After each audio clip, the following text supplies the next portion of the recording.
தமிழ்குரல் நேயர்களுக்கு அன்பு வணக்கம். இன்று நாம் திராவிட முன்னேற்ற கழகத்தினுடைய ஐடி விங் துணை செயலாளர் மற்றும் திமுகவினுடைய செய்தி தொடர்பாளர் திரு சேலம் தரணிதரன் அவர்களை சந்தித்து கொண்டிருக்கிறோம். வாருங்கள், அவரோடு பேசுவோம். வணக்கம். இப்போ இந்த மோடி அரசாங்கம் வந்ததுலேருந்து இப்போ தனித்துவமாக இயங்கக்கூடிய இடி நீதிமன்றம் எல்லாத்தையுமே அவங்க கையில் எடுக்கிறதுக்கு பார்க்குறாங்க.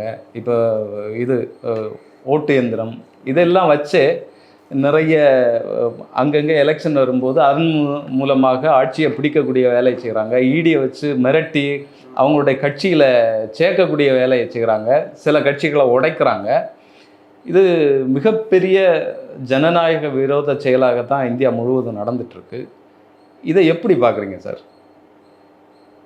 ஒட்டுமொத்தமாகவே தங்களுடைய கையில் எடுக்கிறதுக்கு என்ன வேணாலும் நாங்கள் செய்வோம், எந்த எல்லைக்கு வேணாலும் நாங்கள் போவோம் அப்படிங்கிற பிஜேபி ஆர்எஸ்எஸ்னுடைய நிலைப்பாடை நீங்கள் எப்படி பார்க்குறீங்க? ஏன்னா இப்போ ஒடிசாவில் எலெக்ஷன் முடிஞ்ச பிறகு வாக்கு வித்தியாசங்கள் நிறைய வந்திருக்கு அப்படிங்கிற ஒரு குற்றச்சாட்டு இருக்குது. மகாராஷ்டிராவில் இருக்குது. இதற்கான எதிர்வினை கூட பெரிய அளவுக்கு நடக்கலைங்கிறது தான் வருத்தமான விஷயமாக இருக்குது. உச்ச நீதிமன்றங்கள் என்ன சொல்லுதுன்னா, தோத்தா மட்டும் நீங்கள் வந்துடுறீங்க நீதிமன்றம். நீதிமன்றத்துக்கு ஒரு லைன் எடுத்து அவங்க பரப்புறதுனால இது காரணம் வந்து ஊடகம், வடக்கு இந்தியாவில் ஊடகம்லாம் அவங்க கையில் இருக்குது. அந்த ரிப்போர்ட் எடுத்து பார்த்தோம்னா முழுமையாக அப்படி சொன்னதில்லை. இப்போ தமிழ்நாட்டில் ஏன் ஜெயிக்கிறீங்க அப்படின்னு கேட்குறது முட்டாள்தனமான கேள்வி. ஏன்னா எந்த எலெக்ஷனுமே வந்து முழுமையாக வந்து கண்ட்ரோல் பண்ண முடியாது. இப்போ வந்து ரஷ்யாவிலேயே ஜனநாயக நாடு தான், தேர்தல் நடக்குது, எதிர்கட்சி தலைவர் 10% வாங்குறாரு, சரிங்க. ஆனால் நேர்மையாக நடந்திருந்தால் 60% வாங்கியிருப்பார். அதே மாதிரி தான் இந்தியாவிலையும் இவங்க இந்த இடி, இன்கம் டேக்ஸ், சிபிஐ மூலமாக என்ன பண்ணுறாங்க, ஒரு பாஜக எதிர்க்கிற திறமையான அரசியல்வாதிகள்லாம் ஒரு பொய் வழக்க போட்டு உள்ளார வச்சு துண்டு கொடுத்துறாங்க, சரிங்களா. அவங்க வலுவடை அவங்க வந்து பலவீனமாகறாங்க. ரெண்டாவது, இப்போ எலெக்ஷன் கமிஷன் வந்து பார்த்தீங்கன்னா ஆல்ரெடி வந்து பிரதம மந்திரி, எதிர்கட்சி தலைவர், அதுக்கப்புறம் நீதிபதி, அவங்க 3 பேர் சேர்ந்து தான் வந்து தேர்ந்தெடுப்பாங்க. ஒருத்தர் வந்து எதிர்கட்சி, ஒருத்தர் வந்து ஆளுங்கட்சி, இன்னொருத்தர் வந்து neutral, chief justice of India. அதை எடுத்துட்டு போய் சீஃப் ஜஸ்டிஸ் ஆஃப் இந்தியா வந்து ரீப்ளேஸ் பண்ணுறாங்க. யாரை வச்சு ரீப்ளேஸ் பண்ணுறாங்க? ஒரு அமைச்சர், பாஜக கட்சியோட அமைச்சர். அப்படின்னா என்ன? பாஜகவுக்கு 2 ஓட்டு, ஆளுங்கட்சிக்கு எதிர்கட்சிக்கு 1 ஓட்டு தான். அப்படி இருக்கும்போது தேர்ந்தெடுக்கப்படுகின்ற அதிகாரி பாஜகவோட ஆளாக இருக்கார். அப்படின்னா தேர்தல் ஆணையம் எப்படி நடக்கும்? இன்ஃபேக்ட் அவங்க தான் அருண் கோயல் ஒருத்தரை கொண்டு வந்தாங்க. அவர் ஒரு நாளைக்கு முன்னாடி ரிசைன் பண்ண வச்சு, ஒரு நாளுக்கு முன்னாடி நியமிச்சு. ஆனால் அவரே உங்க செயல்பாடு பிடிக்கலன்னு சொல்லி தேர்தலுக்கு முன்னாடி ரிசைன் பண்ணிட்டார். இந்தியா வரலாற்றிலே முதல் முறையாக ஒரே தேர்தல் ஆணையத்தில் 3 பேர் இருக்கணும். 3 எலெக்ஷன் கமிஷனர் இருப்பாங்க. ஒரு chief election commissioner, 2 election commissioner, ஒருத்தர் மட்டும்தான் இருந்தாங்க. அந்த மாதிரி சூழ்நிலை ஏற்பட்டு அப்படி இருந்ததுனால மட்டுமே தேர்தல் நடக்காமல் போச்சு. அதுக்கப்புறம் அந்த 2 பேரையும் வந்து அவங்க ஆளாக போட்டாங்க. அந்த எதிர்கட்சி தலைவர் கூட அந்த 50 ஷார்ட் லிஸ்டட் நேம்ஸ் வந்து 1 ஹவருக்கு முன்னாடி தான் கொடுக்கப்பட்டது. யுனானிமஸாக செலக்ட் பண்ணி போயிட்டாங்க. அப்படி யுனானிமஸாக செலக்ட் பண்ணதுக்கப்புறம் என்ன ஆச்சு அப்படின்னு வந்து பார்த்தோன்னா, தேர்தலில் வந்து நிறைய முறைகேடுகள், எவ்வளோ பேர் வாக்களிச்சாங்கன்னு நமக்கு ஓட்டல் இப்போ சதவீதம் கொடுக்கறதுக்கு நாட்கள் 2 வாரம் ஆச்சு. ஆனால் சதவீதம் வந்ததுக்கப்புறம் எவ்வளோ பேரையா வாக்களிச்சாங்கிறத சொல்கிறதுக்கு மாதக்கணக்காச்சு. ஆமாம், அது ஒரு மிஸ்டேக். அது கோர்ட்டுக்கு போனதுக்கு அப்புறம் தான் வந்தது. இப்போ நான் கேட்குறேன், ஓட்டர் லிஸ்ட்டில் எவ்வளோ பேர் இருக்காங்க தெரியும், என்ன சதவீதம் கொடுக்குறீங்க? சதவீதம் கால்குலேட் பண்ணுறதுக்கு நீங்கள் எவ்வளோ பேர் வாக்களிச்சிருக்காங்க வச்சு தான் சொல்லணும். ஸோ அப்படின்னா வாக்களிச்சாருங்கிறது சதவீதம் வரும்போது அதுவும் வந்திருக்கணும். அதையும் தள்ளி வச்சாங்க. அதுக்கப்புறம் தான் தெரியுது கிட்டத்தட்ட ஒரு 347 தொகுதியில் எவ்வளோ பேர் ஓட்ஸ் போல்டு ஓட்ஸ் கவுண்டடுக்குமே வந்து பெரிய வித்தியாசம் இருந்தது. ஒரு சில தொகுதியில் 1 லட்சம் வரைக்கும் தொட்டிருக்கு. ஸோ அதனால தான் சொல்கிறேன், இங்கே பாஜக வந்து நிச்சயமிட்டு கிட்டத்தட்ட 10% வரைக்கும் வாக்குகளை ஏமாத்துறாங்க. 10% வரைக்கும். எவ்வளோ? 10% வரைக்கும். அப்படி 10% வரைக்கும் ஏமாற்றும் போது என்ன, இப்போ தமிழ்நாட்டில் வந்து நம்ம தலைவருக்கு இப்போ 65% வாக்கு அளிக்கிறாங்கன்னா நமக்கு 50% வருது. அதனால தான் நம்ம 151 வந்தோம். இல்லைன்னா நம்ம 200 சீட் வந்திருப்போம் தேர்தலில் முறைகேடு செய்யாமல் இருந்திருந்தா. இப்போ ஒரு சில மாநிலத்தில் வந்து இப்போ காங்கிரஸுக்கு 140 தான் வரணும், 200க்கு 140 வர மாதிரி, 130 வர மாதிரி இருக்குது. பாஜக 70 வர மாதிரி இருக்குன்னா உடனே காங்கிரஸுக்கு வந்து 80 வர மாதிரி, பாஜகவுக்கு வந்து 120 அந்த மாதிரி மாறிடுது. இந்த மாதிரி எலெக்ஷன் கமிஷன் ஒழுங்காக வேலை செய்யாதனால, பாரபட்சம் வேலை செய்யாதனால. இதை வந்து அவங்க வந்து எப்படி நீங்கள் ஜெயிச்சிங்கன்னு கேட்கறது தவறு. ஏன்னா ஒரு தேர்தல் வந்து முழுமையாக எல்லா சதவீதத்தையுமே மாற்ற முடியாது. ஒரு சில குறிப்பிட்ட சதவீதம் தான் மாற்ற முடியும். எப்படி மகாராஷ்டிராவில் தான் அது நம்ம ஓவராக பண்ணி பாஜகக்காரங்களும் என்னப்பா கொஞ்சம் மார்ஜின் ஜெயிப்புன்னு பார்த்தா இவ்வளோ பெரிய மார்ஜின் ஜெயிச்சோம்னு ஆச்சரியப்படுறாங்க. ஒரு நிறைய ஃப்ராட் செஞ்சுட்டோமோன்னு. அதனால தான் வந்து அது இப்போ பிரச்சனையாகவே ஆயிருக்கு மகாராஷ்டிராவுக்கு அப்புறம். சின்ன வெற்றி தோல்வி இருக்கக்கூடிய பகுதிகளில் மட்டும் இப்படி திட்டமிட்டு செய்கிறாங்களோ? இப்போ ஒரு 10,000க்குள்ளால இல்லை, எல்லா இடத்துலையும் செய்கிறாங்க. அப்படி செய்யும்போது என்னன்னா எல்லா இடத்துலையும் ஒரு அநியாயம் செஞ்சு 20,000 ஓட்டை ஃபிளிப் பண்ணுறாங்க. எங்கே 10,000 ஓட்டு வித்தியாசம் தோக்கரமாக இருக்காங்களோ அங்கே வந்து என்ன ஆகுதுன்னா அந்த 20,000 அவங்களுக்கு வரதுனால அது வந்து பாஜக 20,000 ஓட்டு வரும்போது அவங்க லீடிங் 10,000 இருக்கிறது, லீடிங் -10,000 இருக்கிறது +10,000 ஆகுது. இப்போ ஒரு தொகுதி தமிழ்நாட்டில் எல்லா தொகுதியுமே 1.5 லட்சம் வாக்கில் ஜெயிச்சோம். அங்கே 30,000 40,000 ஏமாத்தினா 2 லட்சம் 3 லட்சம் ஜெயிச்சோம். நமக்கு ஒரு 50,000 தான் குறைஞ்சிருக்கும். ஆனால் நம்ம வருத்தப்பட வேண்டிய விஷயம் என்ன, அப்படி ஏமாத்தியுமே அண்ணாமலையால் 30% மேலே வாங்க முடியலங்கிறது தான் வருத்தமான. அண்ணாமலையை பார்த்து நம்ம வருத்தப்பட வேண்டிய விஷயம். அவ்வளோ ஒரு திராணியற்ற அரசியல்வாதியாக இருக்காருன்னு. அடுத்தது ஒரு வருடத்துக்குள்ளால தமிழக எலெக்ஷன் வருது சார். இவங்களுடைய ஃபார்முலா எப்படியும் இங்கே வந்து தமிழகத்தில் எப்படியும் ஆட்சியை பிடிக்கணும் அப்படிங்கிறது தான் பிஜேபி அதிமுகவினுடைய நோக்கமாக இருக்குது. இப்போ எடப்பாடி அவர்கள் வந்து பிஜேபியோட எங்களுக்கு ஒட்டும் இல்லை உரம் இல்லைன்னு சொல்லிட்டு இருந்தாரு. சிறுபான்மையினுடைய காவலன் நான் தான் இப்படியெல்லாம் பேசிகிட்டு இருந்தார். ஆனால் திடுதிப்புன்னு போய் இப்போ கூட்டணி வச்சுருக்காங்க. எப்படி பார்க்குறீங்க சார்? நான் தெளிவாக சொல்லிட்டேன், முன்னாடி இருந்து சொல்கிறது தான். அனைத்து இந்திய அண்ணா திராவிட கழகம், அனைத்து இந்திய அமித்ஷா திராவிட முன்னேற்ற கழகம் ஆனது 2014 எப்போ இந்த அம்மையார் இறந்தாங்களோ அப்பயே அது ஆயிடுச்சு. எடப்பாடியை மாதிரி ஒரு டம்மியான ஆளை கொண்டு வந்தது அமித்ஷா அவர்கள். அதனால் அமித்ஷாவோட கைக்கூலியாக எடப்பாடி செயல்பட்டு இருக்காரு. இந்த ஒன்றிய தேர்தலுக்கு முன்னாடி மட்டும் அவங்களுக்கு வந்து ஒன்றா சேர்ந்தாலும் ஜெயிக்க முடியாதுன்னு தகவல் வந்திருக்கு. அதனால் தன்னிச்சு நிற்போம், தன்னிச்சு நின்று ஒரு வாக்குசதத்தை வாங்கி காப்போம், அப்படியாச்சும் ஒரு 2 சீட்டு அதிமுகவில் வாங்க முடியுமா, 2 பாராளுமன்ற உறுப்பினர் ஜெயிக்க முடியுமா, அப்படி ஜெயிச்சா அவங்கள வந்து ஜெயிச்சதுக்கப்புறம் பாஜக கூட்டணியில் சேர்த்திக்கலாம் அப்படின்னு ஒரு பிளான் போட்டாங்க. அப்படி இருந்துமே வந்து அதிமுகவிலையும் பாஜக ஒரு சீட்டு ஜெயிக்க முடியல. சரி, தனிச்சு நடிச்சுமே ஜெயிக்க முடியல, ஒன்றா சேர்ந்துருவோன்னு சேர்ந்தது தான். அதே மாதிரி வந்து ஒரு சிலர் சமயம் அதிமுக அப்படி எடப்பாடி யோசிச்சாலும் எடப்பாடி பண்ண ஊழலுக்கு எடப்பாடியோட மகன் பெருமளவுக்கு ஊழல் செஞ்சிட்டு இருக்கார். ஃப்ளைட் கம்பெனி வாங்குற அளவுக்கு போயிட்டார். அப்படி ஃப்ளைட் கம்பெனி வாங்குற அளவுக்கு போனதுக்கப்புறம் எப்படி பாஜக வந்து விடுவாங்க? சிஏஜி அறிக்கையிலே வந்து சொல்லியிருக்காங்க எஸ்பி வேலுமணி ஊழல்களை பற்றி. 10,000 கோடி ஸ்மார்ட் சிட்டி டெண்டர் எல்லாமே ஊழல், எல்லாமே வந்து 2 பிட்டர்ஸ் தான், ஏ பிட்டர் பி பிட்டர், 2 கம்பெனியுமே 2 கம்பெனியுமே ஒரே கம்ப்யூட்டர் ஐபியில தான் போட்டிருக்காங்க. ஜெயிச்சது எல்லாமே ஒரே ஒரு கம்பெனி. அந்த ஒரு கம்பெனியுமே வந்து எஸ்பி வேலுமணியோட சகோதரருக்கு வேண்டிய நிறுவனம், அவரோட நிறுவனமே.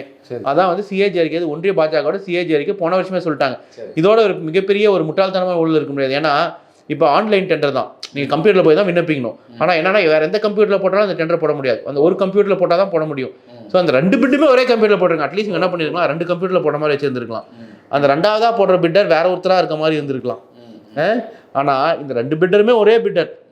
இப்போ ஏ கம்பெனி பி கம்பெனி, பி வந்து எப்பயுமே அதிகமாக பிட் பண்ணியிருப்பார் ஏவோட. அதனால் ஏக்கு எல்லா டெண்டருமே கிடச்சிருக்கும். ஏவும் பியும் ஒரே ஐபி அட்ரஸில் ஒரே கம்ப்யூட்டர்லேருந்து போட்டிருக்காங்க, கிட்டத்தட்ட ஒரே நேரத்தில். ஸோ அதனால் இந்த ஊழல்லாம் வந்து பெரிய மணி லாண்டரிங். இதனால கிட்டத்தட்ட தமிழ்நாடுக்கு 3,000-4,000 கோடி நஷ்டம்.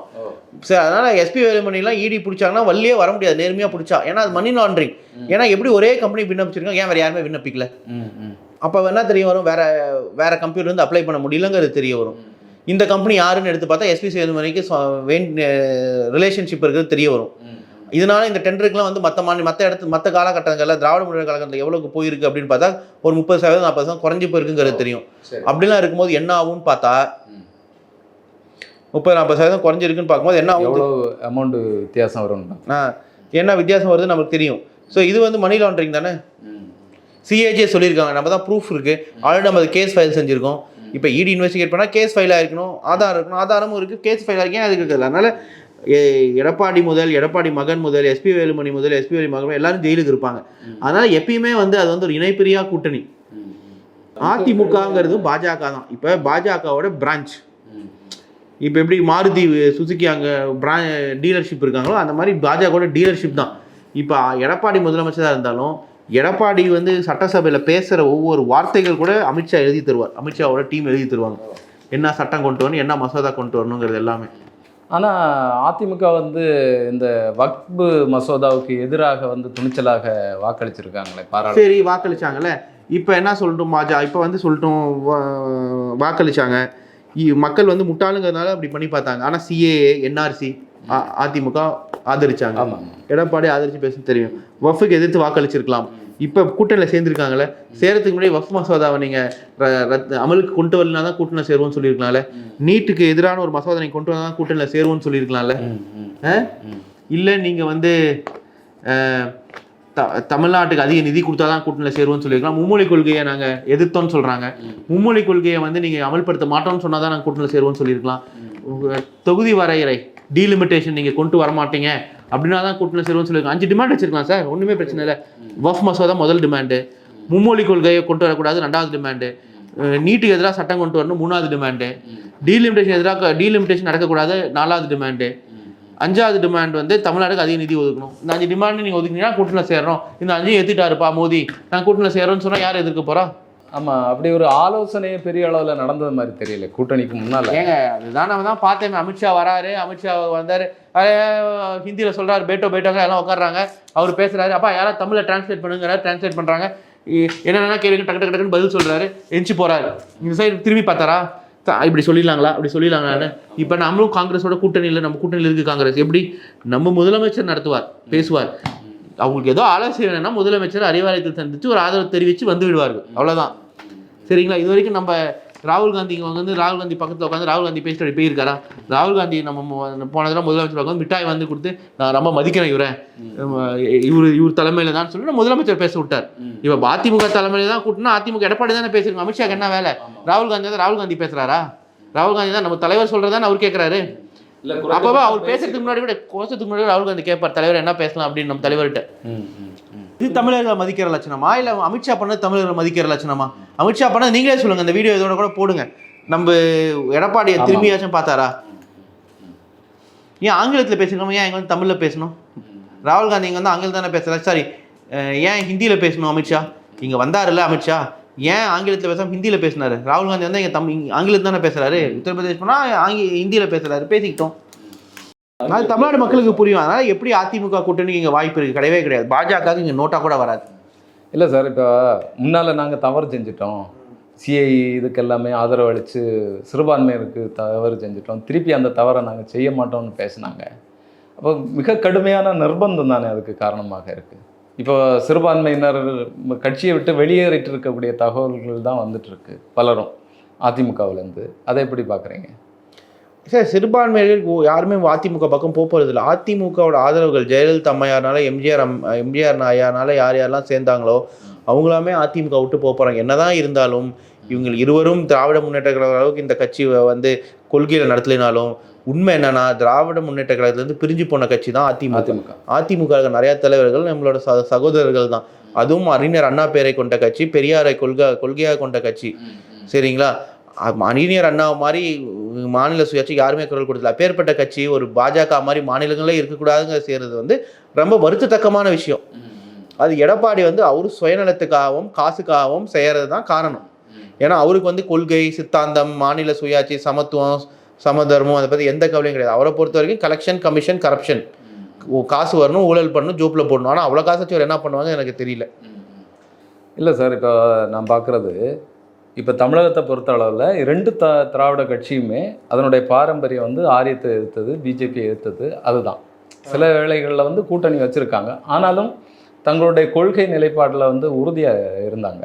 ஆனால் இப்போ அதிமுகவுடைய நிலைப்பாடு இல்லைன்னா அதிமுகவை உடைப்போம் அப்படிங்கிற மாதிரியான அச்சுறுத்தல், இப்போ செங்கோட்டையன் சாரை வந்து தனியாக பிரித்து எடுக்கிற மாதிரியான ஒரு டாக் எல்லாம் ஓடிட்டு இருந்தது இந்த கூட்டணிக்கு முன்னால்.